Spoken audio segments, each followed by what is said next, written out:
Hakwe ke jingjaya tengko kali ke belajar ke por kumba khat arsteng no pai singi jong khatwe terik ulber arajar pesan hajan ke tol gate hapaham maulen arpomer Bhoi district way Nongniah Thuk badan number AS 04Y0825 ula do no yala ke jing em hakani ke jingja hadien bala sha tenra bacha yu hakwe ke Trok khandru shaka ke badan yu registration number AS01SC 5581 Nongniah Thuk udang ya lingba ke surok na Guwahati sa Shillong but day and dala poi ha ka toll gate ketika Thuk kala sya tenra ka Trok kabawan na Shillong banhiar sa Guwahati kumbala saki de kibriyo i gani gijingja ka Trok kala yu shwa yu Nongniah Thuk na ka syaka ba khmat bat bau sasya yu ru ha ka syaka pedeng kabala pelong yu ni Nongniah Thuk bandu sendon yala ka jing em halor kani gijingja kibor pulit kabar nihat polis outpost kila poi marmar ha kajaka ban pelong ye kajing tokit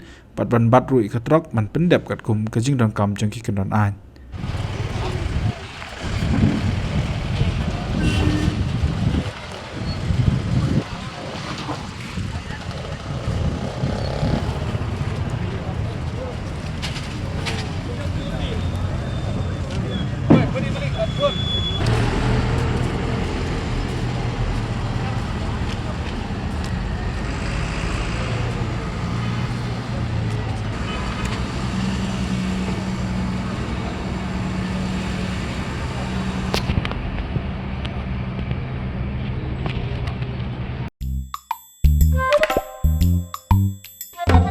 Habatin, pej bahagi ki sharp plus F. Ka plus F? Hakabam bangibam dunaki eki batay kamet. Namar kata habatiru atau kau kamlu ka umpnyang kadut pej ya ka sharp plus F haka jingsom. Yaki nutrient kumki vitamin bat ka iron la icon diat bat ka batau bha.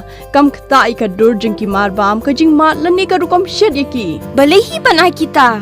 Kadon ka we ka jing mentoy bakongsan. Ka kot ka kia.